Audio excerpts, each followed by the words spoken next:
Okay, good morning, everyone. I want to welcome you to another statistical learning class. Remember the other time we started generalized linear models. Under generalized linear model, I've walked you through logistic regression model with different link function. We talk about logit, probit, and complementary log-log. The next on the line in the generalized linear model family is Poisson regression. Okay. Now, let me tell you this. What determines regression type? I'm gonna say that again. Like if I want a model and I actually what would determine the choice of regression type that I'm actually gonna use. At times, what determines that is the nature of the response variable. Okay, so when your response variable is real, okay, if it is continuous, of course, we normally fit normal linear model.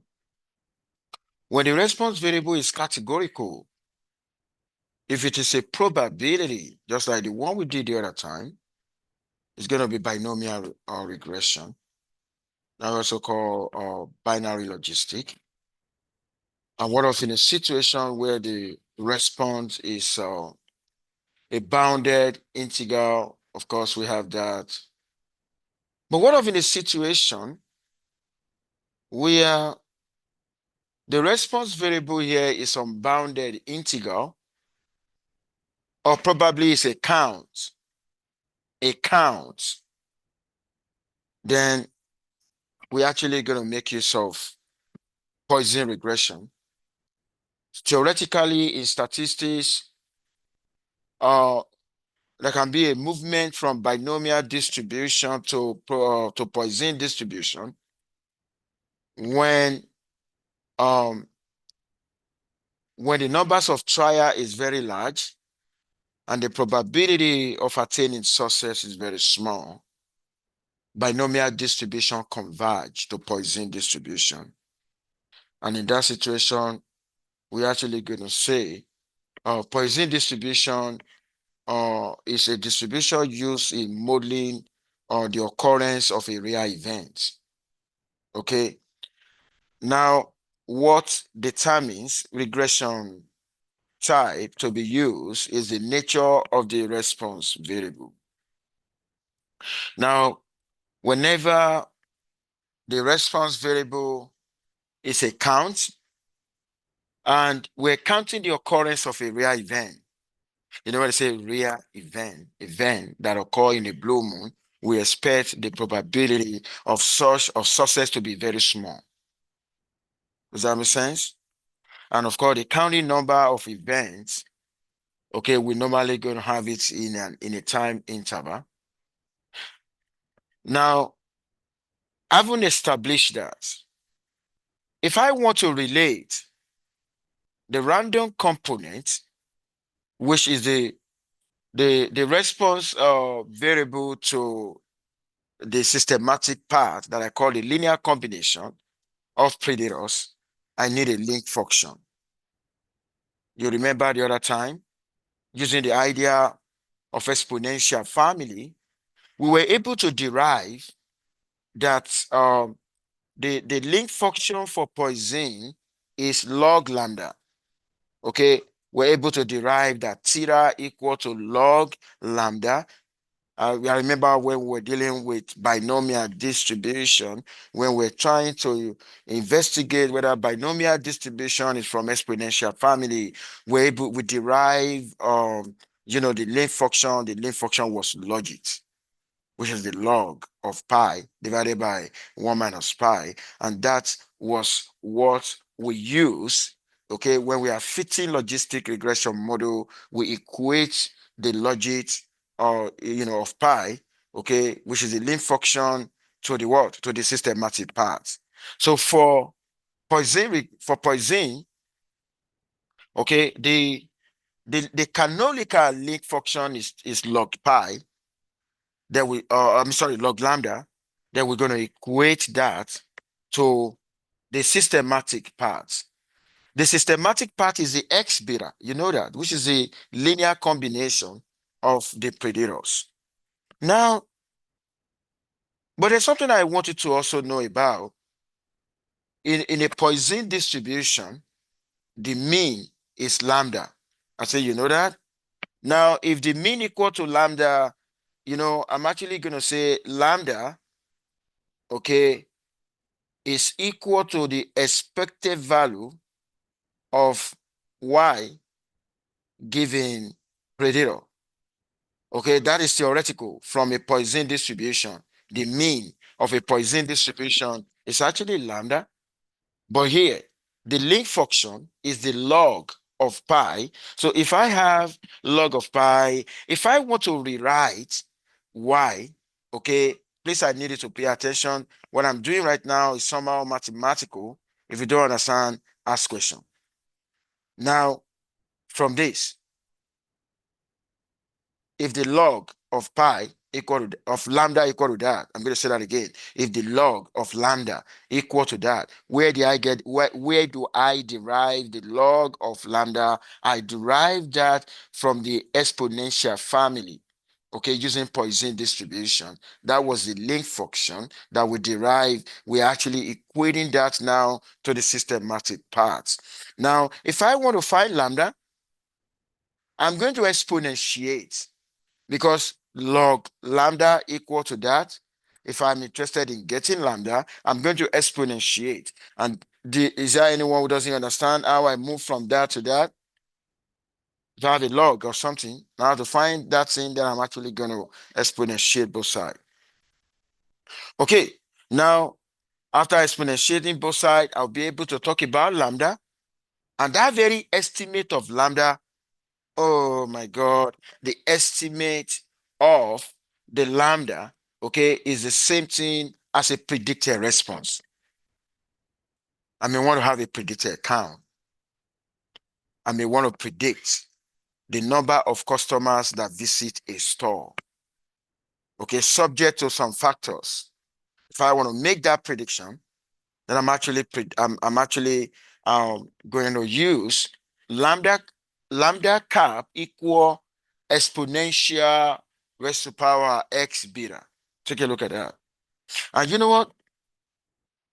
Because Poisson distribution is a member of exponential family, the idea of a maximum likelihood estimation can be used in estimating parameters. Okay? I just wanted to know that. Okay, and that was why the beta cap that I'm actually using here is an MLE of beta. You know how the method of maximum likelihood work. And if I actually want to test how good or bad the model fits the data, because Poisson regression is a member of a generalized linear model, I'm actually going to use deviance. You remember we used deviance the other time, okay, which is actually going to be 2 multiplied by the log likelihood of the saturated model minus the log likelihood of the fitted model. You remember on Monday when I talk about saturated model, we always compare the fitted model in a generalized linear model with a saturated model.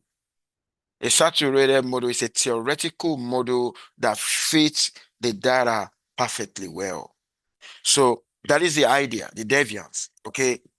Now, and let me tell you this, just like the same way that we did under logistic case, we can actually use deviance to judge the goodness of fit of the model.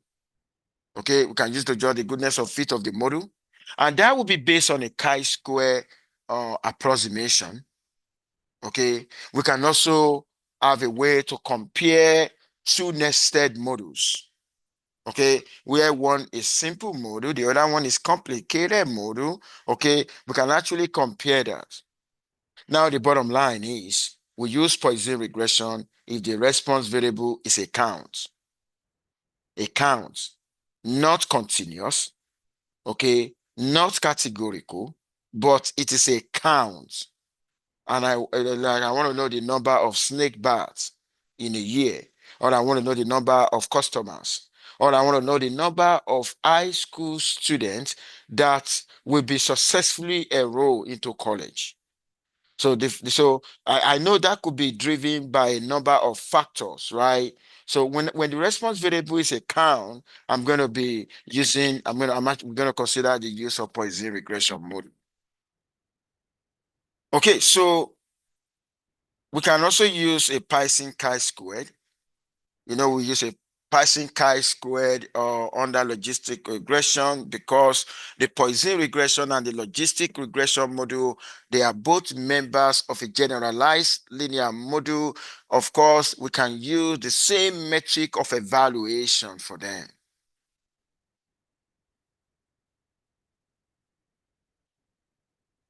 Okay, I want us to have an example of a Poisson regression model now. Okay, we want to have an example of a Poisson regression model.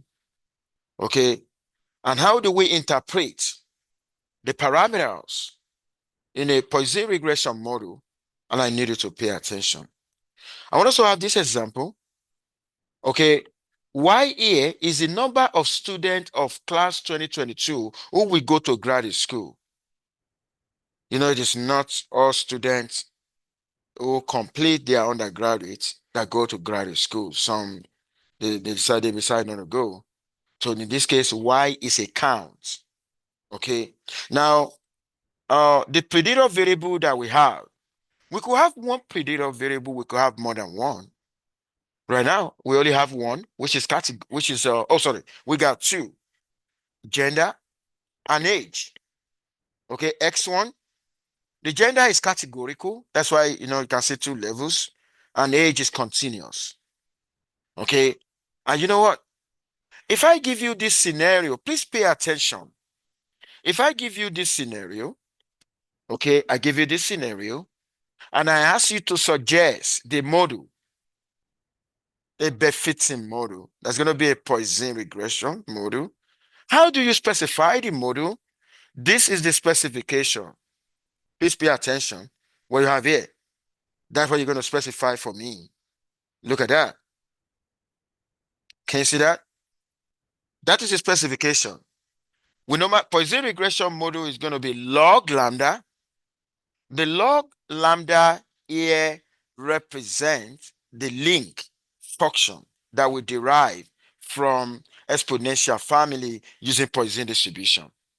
That's what you're going to equate to beta naught, beta 1, x1, beta 2, x2, beta 2, x1, x2, because I have x1 and x2, I got gender and age. Is there any question about that specification? Any question about that specification? Okay. And the x beta that you see is the matrix form. This is the matrix form.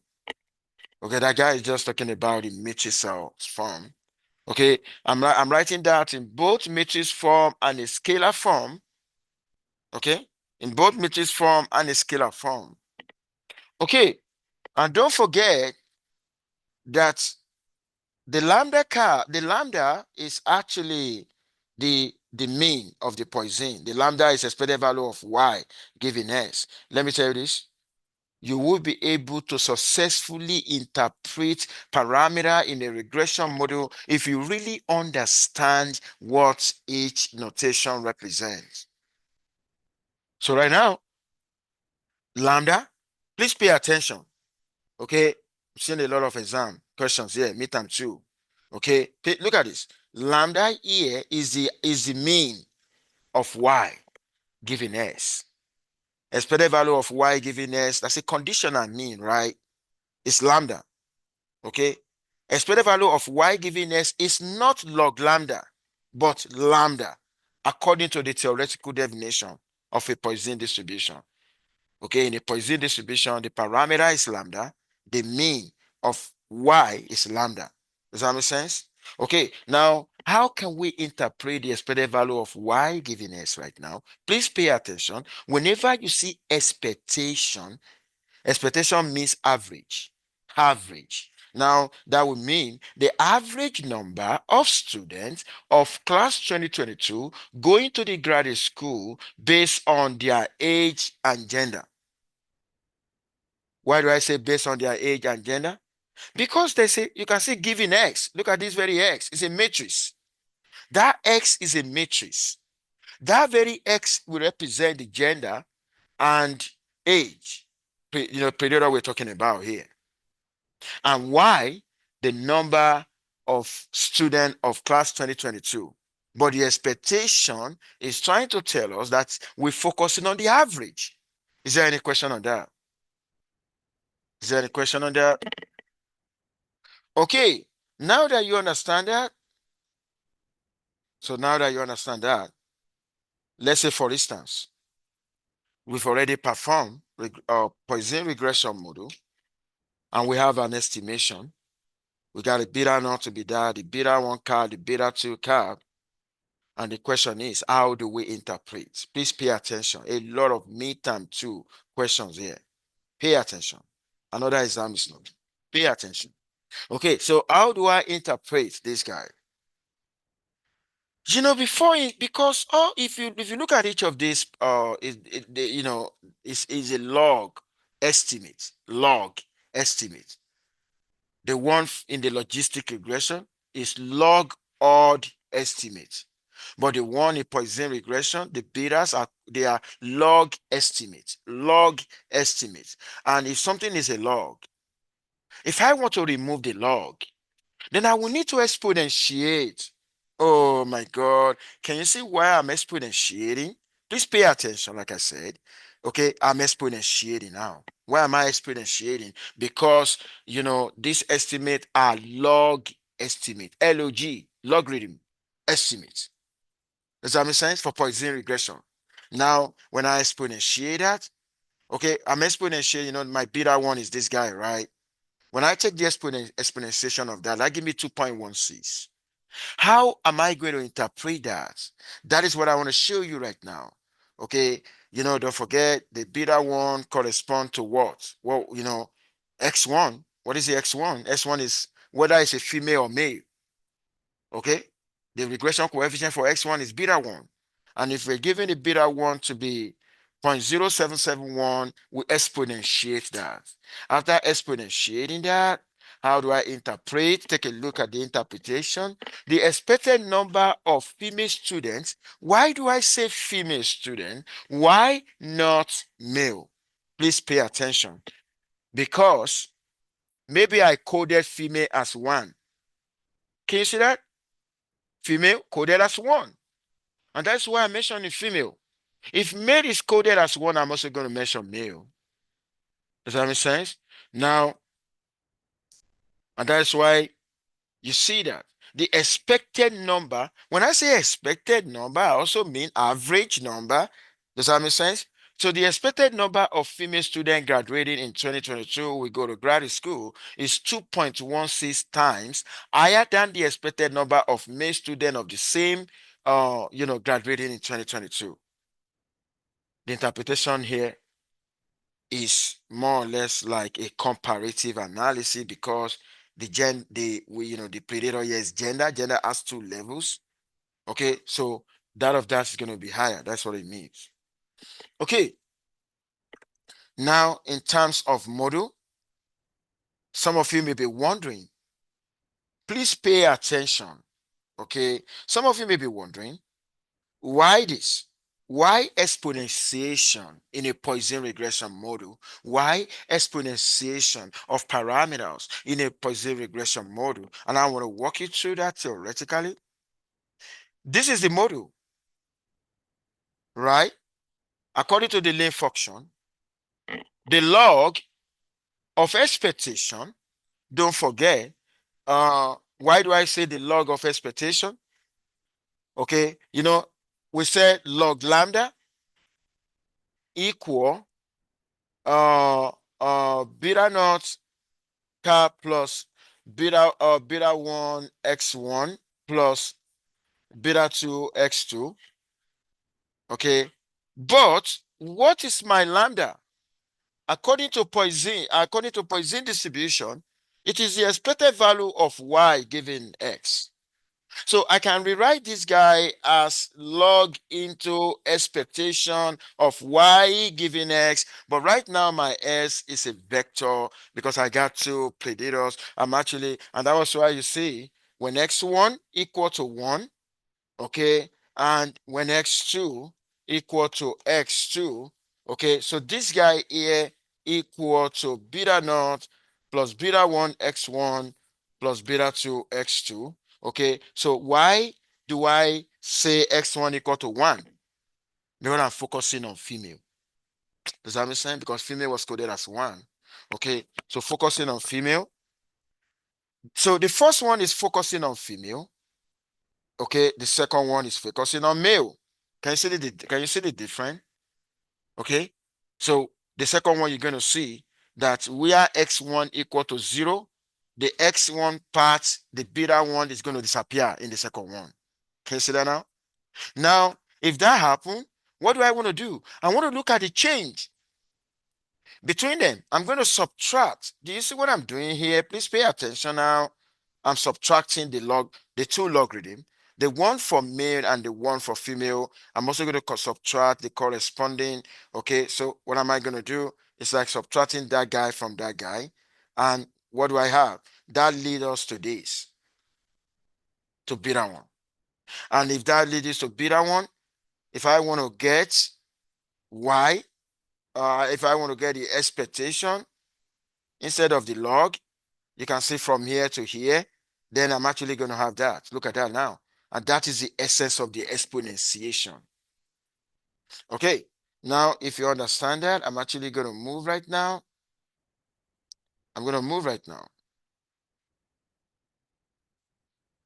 Now, what if we want to know how the rate of student going to graduate school increases or decreases among students with 3 years difference in age?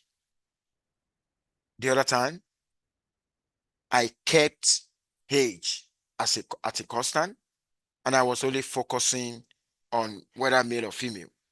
But right now, what I want to do is I want to focus on age. Okay.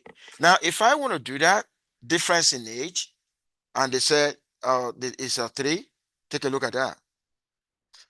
What changed? What changed in my model specification? Then I'm actually putting x2 to be equal to 3.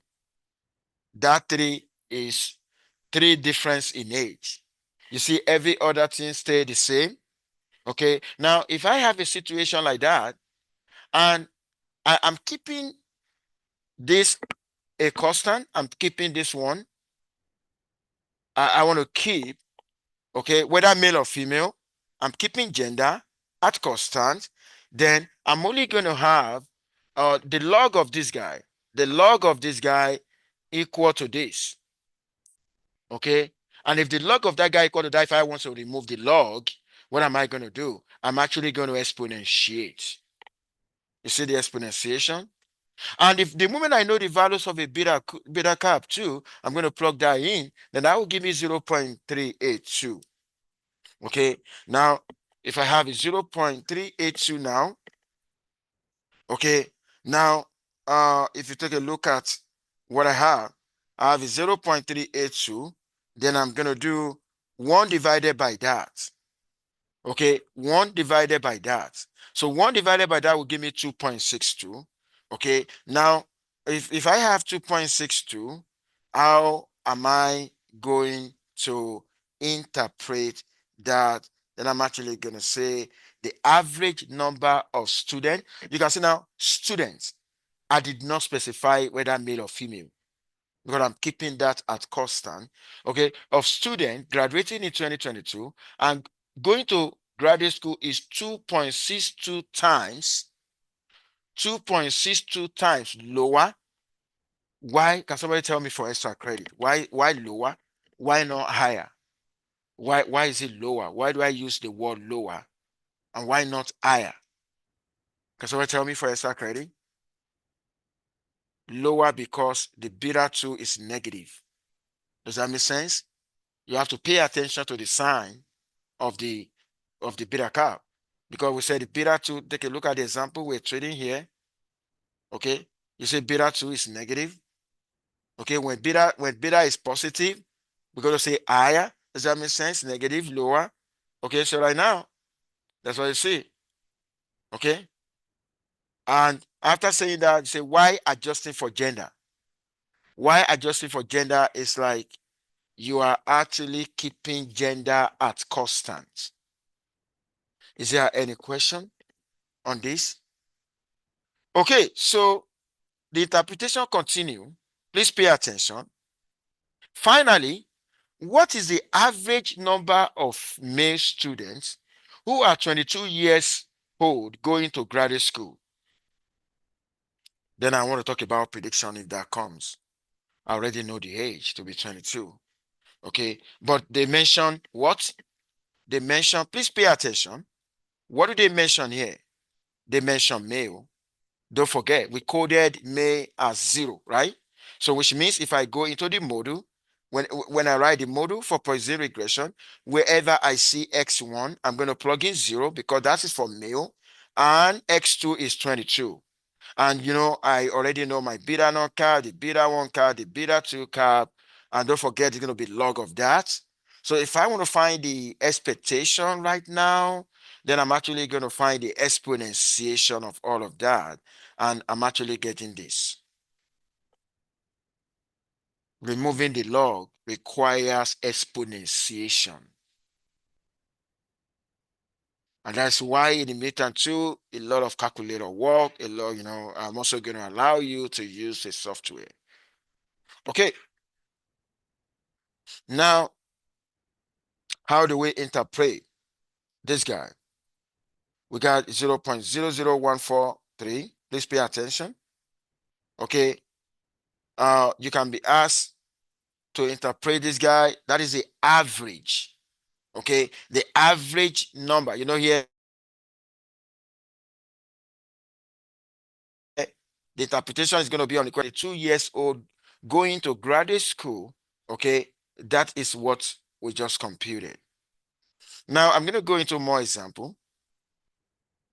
Now, we consider our hosting data set available in our package car. If you load your car, you're going to have access to the data, which collect data of 248 Canadian firms with publicly available information in the mid-1970s.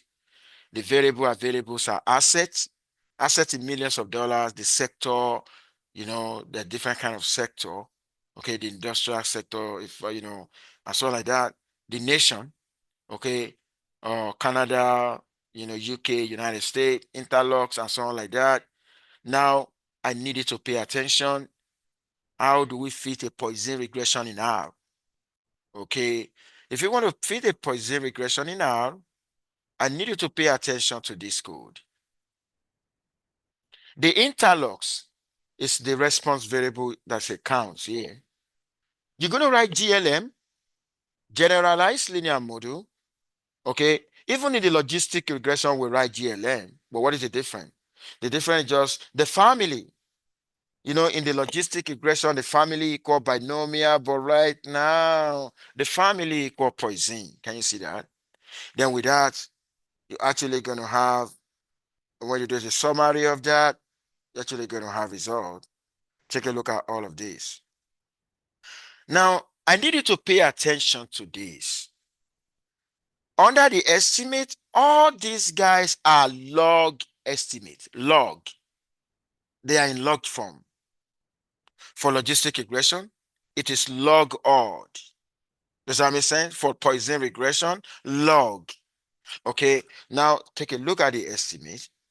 Assets, then we have sectors. No, that's categorical. And don't forget, it is not going to be all the levels of that categorical that will be listed because of what? We don't want to fall into dummy variable trap. Okay, so which means one of the sector is going to be leveled. It's going to be a reference in the intercept. And one of the nations also, okay, going to be reference in the intercept. Okay, Now you can see the results. Now, based on this result, I want us to pay attention to something. We want to answer some questions. Now, based on these results, okay, in this result, you actually, as part of this result, you're actually going to see null deviance, residual deviance.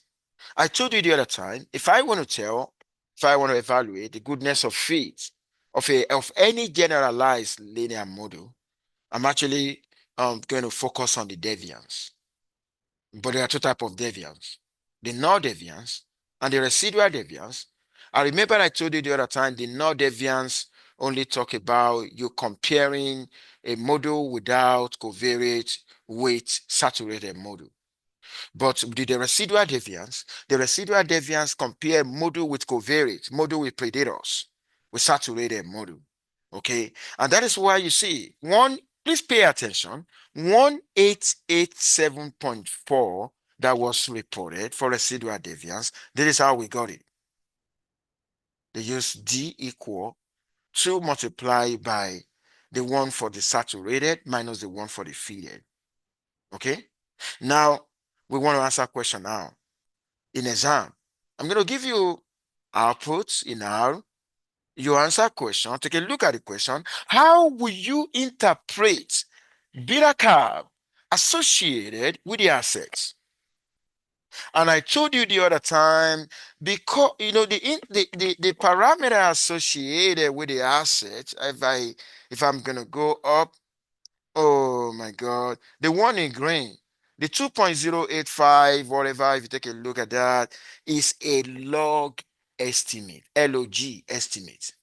Does that make sense? And before I can have a meaningful interpretation on that, I need exponentiation. Okay, I need exponentiation. Okay, that is exactly what I'm doing here. Is there any question on that? Before you can interpret, okay, before you can interpret, okay, the regression parameter associated with a predator in a Poisson regression model, you need to first exponentiate. That's a deal, right? Okay, now what am I exponentiating? I'm exponentiating that estimate that I saw in the output, and that gives me 1.000021. And that is what I'm going to interpret. What am I telling the world right now? What I'm telling the world is that the average number of interlocks is 1.00021 times higher. Why? Can somebody tell me? Why do I say higher and not lower? Good job. Send me a message. Okay. Send me a message for extra credit. For those of you who have seen your score for midterm one, and maybe probably you have extra credit, you need to send me a message whether you advise me whether you want to spend it on midterm one or you want to save it for the subsequent exam. Send me a message for extra credit. Now, because it is actually positive here. You can see that because that is positive, and that was why I say higher. Okay, I'm not interested in a positive here. I'm not interested in this one, but I'm interested in what the original sign was. Does that make sense? Okay, that is how that one is done. Now, uh, I need you to pay attention now. Take a look at what I said. I said the average number of interlock is 1.00021 times higher for any additional million in assets, any additional, because the way we normally interpret is for a unit increase in predator. That's for any additional asset in million, while keeping other predator constant. Because there are other predator as well. Okay, gotta say you adjust them. Now, I need you to pay attention now. That prediction was only based on when there's an additional increase of 1 million in asset. I mean, want to talk about additional 10 million or 1,000 or something like that. Take a look at this. Do you see here? Please pay attention. Very crucial. Take a look at this. Before exponentiating the coefficient for asset, I multiply by 10 raised to power 5. Because I want to take a decision for 10 raised to power 5 increase.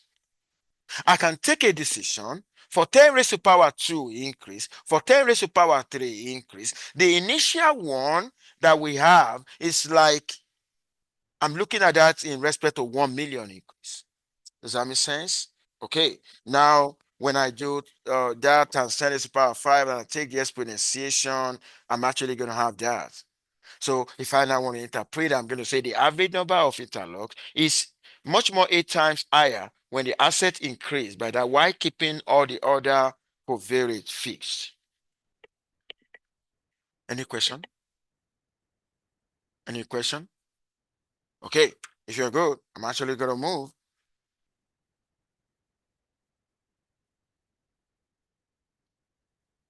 Okay. Now, we want to make use of the deviance. Please pay attention. Okay. We really want to see how valid is a Poisson regression model that we have used, that we have fitted. And the only way to tell is to investigate the deviance. Okay. And it's going to be a residual deviance. Why residual deviance? Residual deviance because I have predators. Okay. The residual deviance is used when I want to compare model with covariate with saturated model. Okay. Now, I'm actually going to go by way of this. Take a look at what I have right now. Okay, p-chi-sq deviance, MGL, what I used to run the output in the first place, the degree of freedom for residual. Then I'm actually getting this. Oh my God, look at what I got. When you take a look at what I got, the p-value is very small. Okay, when p-value is very small, we said, does the small p-value suggest a good fit? No. Please pay attention. In linear regression, small p-value suggests a good fit. In generalized linear model, it does not, because in the generalized linear model, the null hypothesis is that you are comparing your fitted model with the saturated. The alternative, so which means you are trying to say the null hypothesis is fitted model is more, is not significantly different from the saturated. Okay, so which means for the model to be good, we don't need to reject the H naught. But right now, the p-value is telling you we should reject that. And that was why I said no, because we are rejecting the hypothesis that fitted model provide a good fit when comparing with a saturated model. So we are basically rejecting the model we are fitting. You are rejecting the model you are fitting because the null hypothesis here is what is trying to equate your fitted model with a saturated model. Now, which means whatever decisions we have taken on this model is going to be declared null and void.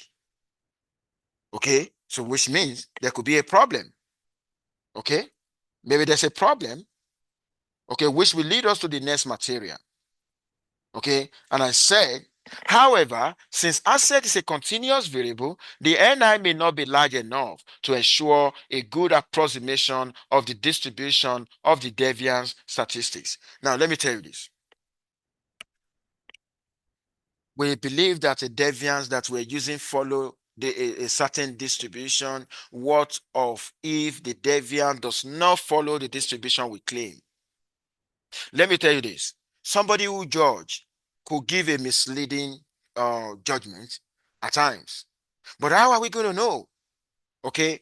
So if you take a look at what I have, if you take a look at here, we are using the idea of a chi. If the p-value that we are getting, we are actually using the idea of a chi squared.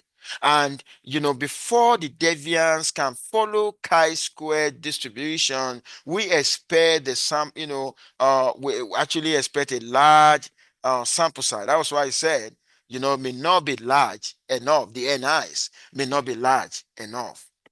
Because of that, I'm gonna take us to another material. Okay, what could be the problem that happened? Okay, reason why, apart from not having a large sample size that could warrant chi-square approximation. Okay, so at times the reason why we could have a problem in Poisson regression, it could be as a result of over dispersion. I want to welcome you into this material. Okay, over dispersion is a problem. It could be the reason why, it could be the additional reason why we rejected our model the other time. Are you listening? Okay, now one of the assumptions in the Poisson distribution or in Poisson regression is that the variance should be equal to the mean. You know, in the theoretical statistics, okay, the mean and the variance of Poisson distribution should be the same. The situation, and that is actually required in Poisson regression model. Situation where the observed variance is higher than the expected variance.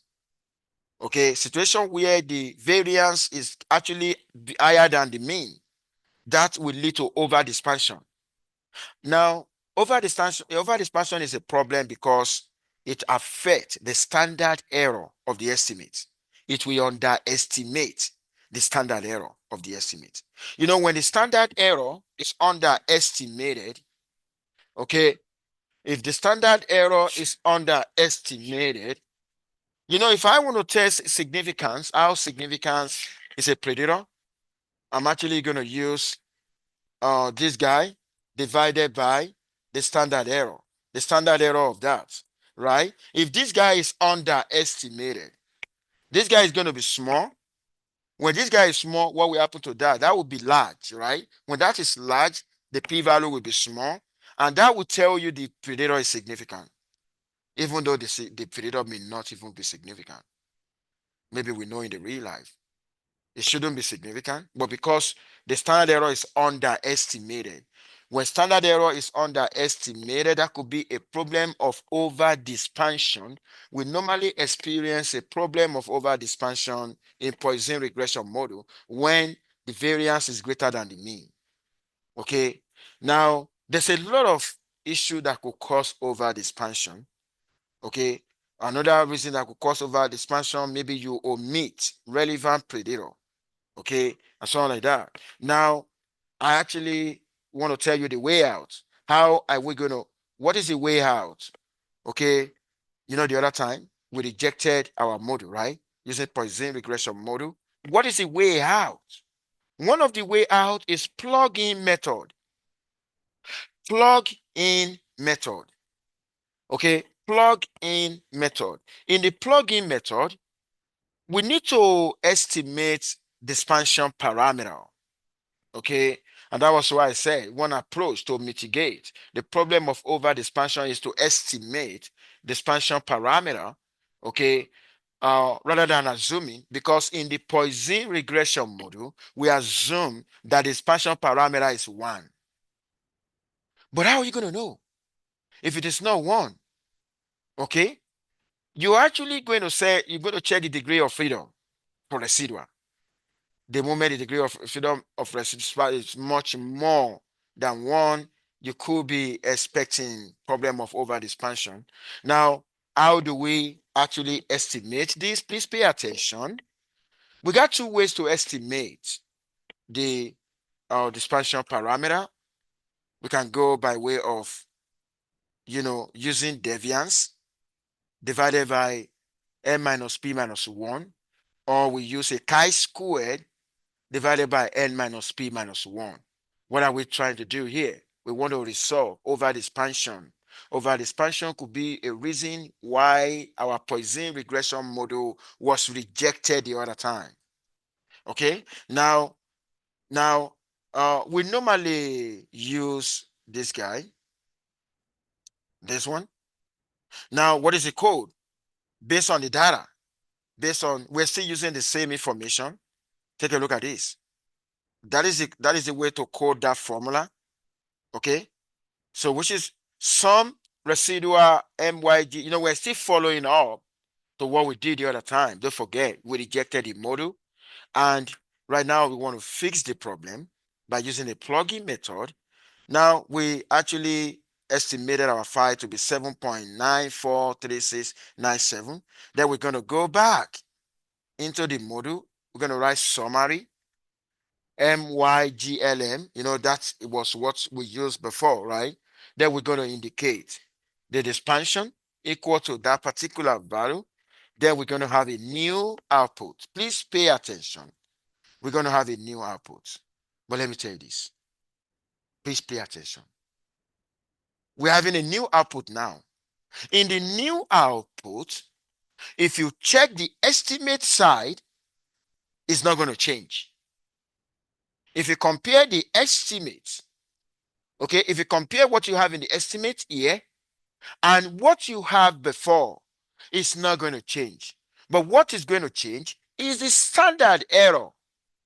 If you check the standard error section of this one and the standard error section of the other one, the standard error of this one is going to be different. Does that make sense? Because initially the standard error was underestimated, but right now, this is what we have. Take a look at what we have right now. Okay? So, plugin method where you actually estimate the expansion parameter does not change the estimate, but only change the standard error. And another thing you're going to see, some predictors that were significant before, they may no longer be significant in this one. What I told you when overdispersion happen, okay? If a predictor that is not supposed to be significant will be significant. Why? Because the standard error is underestimated. And the idea of, in fixing the problem, we are trying to use the idea of a dispersion parameter. Okay. Is there any question on that? On how now another approach is what we call quasi-Poisson. Quasi-Poisson. Okay. Because the approach that we used before, of course, whenever there's a problem, we have a different way out. Okay. Now, what a quasi-Poisson is going to do is, instead of us to specify the distribution of the response variable, it requires you to only specify the link function of the model and the variance of the model. How does it work? I'm going to show you. This is going to be the log quasi likelihood functions that I just talked about. Okay. Now, how do we estimate the parameter in R? What is going to be the difference? Please pay attention. Please pay attention. If you go to the family, what do you see in the family? Quasi-Poisson. That's what you're going to see in the family. Quasi-Poisson. So quasi-Poisson regression model is actually being used. Okay, it's one of the approach to address over expansion. Okay, one of the approach to address over expansion. And let's take a look at that. Okay, you see what we have? That's a new result. So okay, take a look at that. Okay. Now, I want us to have a special note. The dispersion parameter alpha can be modeled as a free parameter. So in a quasi-Poisson, okay, we actually estimate the dispersion parameter as part of the model. But using the plugin method, we separately compute the dispersion parameter. Does that make sense? And that was why it does not have effect on the estimate, only have effect on the standard error. Okay. Now here I said, although using the quasi-likelihood approach is attractive as it uses fewer assumptions, the quasi-based estimators are generally less efficient than corresponding regular likelihood-based estimator. And because of that, let me tell you this. These are techniques, these are like alternative approach to fix a problem. But let me tell you this, at times, maybe the problem of over-expansion may be as a result of model misspecification. And that is the reason why we have other alternatives that can be used, like negative binomial regression model. The negative binomial regression model is another way to treat or to handle overdispersion. And not only that, I think I'm going to stop here. There are so many other approaches, situation where I have a lot of cans, that is zeros, where we call zero inflated Poisson, zero inflated negative binomial, and so on like that. This is where I'm actually going to stop today.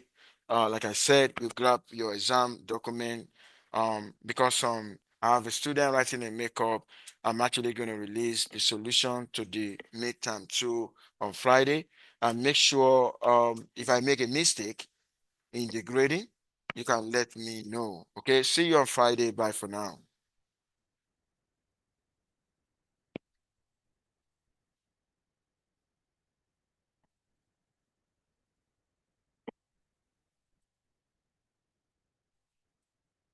Give me one second.